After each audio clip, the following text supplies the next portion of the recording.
निशांत, गाड़ी तुम ड्राइव करना। विनोद का घाव अभी ताज़ा है, ऐसे में उसका गाड़ी चलाना सेफ नहीं है। अजमेर पहुंचकर अक्षत अंकल के हॉस्पिटल जाकर इंजेक्शन लगवा लेना निशो, उसके बाद विनोद को छोड़ना। विनोद ने मुस्कुराकर कहा, भाई आप भाभी के साथ निकलो, मैं बिल्कुल ठीक हूँ। निशांत ने जल्दी से कहा, हाँ दिख रहा है कितने ठीक हो, अब चलिए चुपचाप गाड़ी की चाबी दीजिए। फिर अंजलि को दूसरी गाड़ी की तरफ बढ़ता देख पुकारा, नौटंकी वहाँ कहा। अंजलि ने हड़बड़ा कर कहा, वो मैं भाई भाभी के साथ। निशांत ने पास जाकर उसका हाथ पकड़ते हुए टोका, दिमाग खराब है तेरा, क्यों कबाब में हड्डी बन रही है? हमारे साथ चल, तेरा कुछ नहीं हो सकता। पता नहीं इसे कब प्यार की भाषा समझ में आएगी। विनोद आगे निशांत के साथ बैठ गया, जबकि अंजलि पीछे गुमसुम सी बैठ गई। आधा रास्ता कवर होने के बाद निशांत ने गौर किया कि अंजलि काफी खामोश है, तो उसने छेड़ने के लिए कहा, क्या हुआ एफएम रेडियो, आज बकबक नहीं करना। बोलते हुए निशांत ने आईने में पीछे सीट पर बैठी अंजलि को देखा और एकाएक ब्रेक मारी। विनोद भी झटके से पीछे मुड़ा तो देखा अंजलि सीट पर आधी लेटी पड़ी है।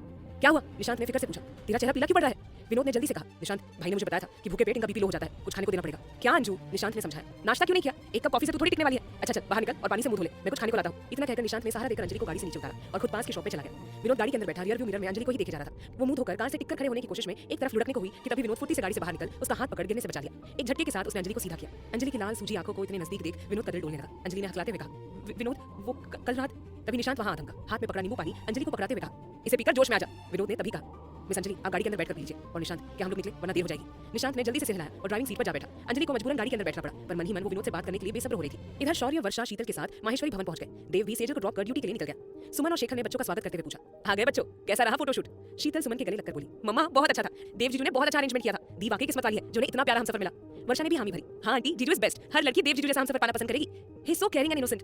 शेखर ने शीतल के सर पर हाथ रखकर कहा, हाँ बेटा, देव को दामाद के रूप में पाकर हम अपने आप को बहुत खुशनसीब समझते हैं, पर तू चिंता मत कर, मैं तेरे लिए भी देव की परछाई ढूंढ कर लाऊंगा। पापा की बात सुनकर शीतल अनमने ढंग से बोली, क्या पापा आप मुझे अभी से अपने से अलग करने का सोच रहे हैं? मैं आपको छोड़ के कहीं नहीं जाऊंगी। शेखर ने सेजल को लाड से देखते हुए कहा, बेटा बेटियों को तो उसके अपने घर जाना होता है, कोई भी माँ बाप नहीं चाहेगा कि उसकी बेटी घर में रहे, ये दुनिया की रीत है मेरे बच्चे। जैसे सेजल को विदा करना है वैसे ही शीतल की तरफ देखकर कहा, तुझे भी करना पड़ेगा मेरी लाडो, पर अभी नहीं करूंगा, 1-2 साल तो तुझे अपने कलेजे से लगाकर रखूंगा बच्चे, तू चिंता मत कर। सुमन ने आंखों के आंसू साफ करके कहा, हाँ भी पता नहीं किन बातों में लगे। वर्षा तू घर जा बेटा, अरुणा को कोई काम है, और शौर्य शीतल सेजल तुम लोग जाकर फ्रेश होकर आओ, खाना खा लो। और शौर्य शीतल सेजल तुम लोग जाकर फ्रेश होकर आओ और खाना खा लो, फिर हमें मार्केट जाना होगा। शौर्य ने थके भरे लहजे में पूछा, लेकिन मम्मा अब क्या रह गया है लेने को? सुमन ने उसको दुलारते हुए कहा, सब पता चल जाएगा, और वैसे भी मुझे कुछ जरूरी सामान लेना है, तो वर्षा शीतल तुम भी रेडी होकर आ जाओ। सब बच्चे फ्रेश होने के लिए चले गए तो सुमन ने शेखर से कहा, ऐसा करते हैं कि इस प्लान में देव और सेजल को भी शामिल कर लेते हैं। शेखर जी ने खुश होकर कहा, अच्छी बात है, मैं खुद देव से बात करूंगा और आप सेजल बिटिया को बता दीजिए। निशांत अंजलि को घर ड्रॉप करके विनोद को हॉस्पिटल लेकर चला गया। सबसे मिलकर अंजलि कमरे में आई और बेचैनी से टहलने लगी। उसने मोबाइल उठाकर इधर उधर घूमते हुए मन ही मन कहा, कैसे बात करूं, मेरा फोन उठाएंगे भी या नहीं? धड़कते दिल के साथ अंजलि ने विनोद का नंबर डायल कर दिया और हर रिंग के साथ उसकी धड़कन बढ़ती चली गई। इधर विनोद नींद में बिना देखे ही फोन उठाकर बोलता है, हेलो। विनोद की आवाज सुनकर अंजलि की धड़कनें बेतहाशा दौड़ने लगी और उसके मुंह से आवाज ही नहीं निकली। विनोद ने गंभीर होकर कहा, कौन है, क्या काम है? सामने से किसी की आवाज ना सुनकर झल्लाकर उसने कॉल कट कर दी।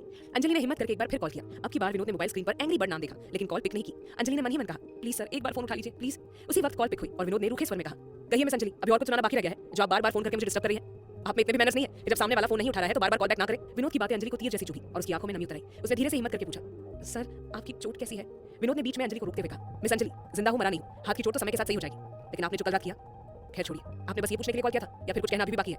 अंजलि ने जल्दी से कहा, सर भाई पूछ रहे हैं। विनोद ने रूखे स्वर में कहा, मिस अंजलि भाई से मैं बात कर लूंगा, और हाँ एक और बात, आज के बाद आप मुझे कॉल नहीं करेंगी क्योंकि अब मैं दोबारा अपने ऊपर कोई इल्जाम नहीं ले सकता। It's that clear? इतना कहकर विनोद ने कॉल कट कर दी और आंखें बंद कर बेड से सिर टिकाकर बैठ गया। उसने मन ही मन कहा, आई एम सॉरी अंजलि, लेकिन मुझे ये करना पड़ेगा। आज जो मैंने तुमसे रूड बिहेव किया है उसकी जिम्मेदार कहीं ना कहीं तुम भी हो। मैं तुम्हें पसंद करने लगा था, पहली बार ये दिल किसी को देखकर धड़का था, लेकिन तुमने मुझ पर इतना घटिया इल्जाम लगा दिया, मैं सपने में भी किसी को हर्ट नहीं कर सकता, और तुम तो मेरी जिंदगी बन रही थी।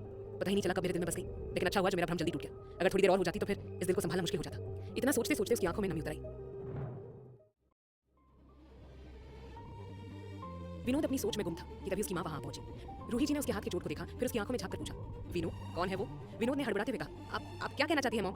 विनोद की मां जिनका नाम रूही था, उन्होंने गंभीर होकर कहा, तुम समझ रहे हो बेटा, क्योंकि जहां तक मैं अपने बेटे को जानती हूं उसके पास हर प्रॉब्लम का सलूशन है और वो अपनी जिम्मेदारी बखूबी निभाता है, लेकिन आज मुझे तुम्हारे चेहरे पर जो मायूसी दिख रही है वो कुछ अलग ही कहानी बता रही है। विनोद उठकर रूही के गले से लग गया तो रूही जी ने उसके कंधों को थपथपाकर समझाया, टाइम दो उसे बेटा, और मैं जानती हूं कि तुम कर पाओगे।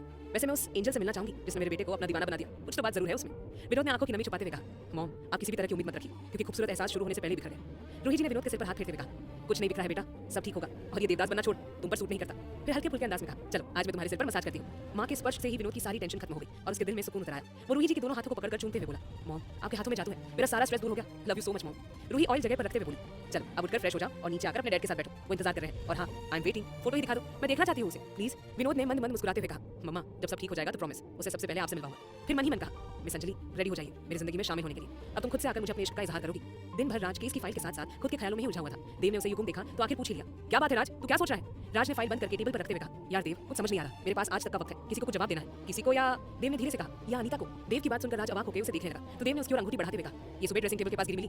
राज ने झट से रिंग लेकर जेब में डाली तो देव ने हल्की मुस्कुराहट के साथ कहा, चीजों को लेकर सेंटी होना छोड़ दे, ऐसा तो बहुत समझदार बनता है, लेकिन दिल की बात आते ही तेरी समझ पता नहीं कहां चली जाती है। राज ने सपाट लहजे में कहा, तू नहीं समझेगा प्यार में दूरी इंसान को कितना तोड़ देती है।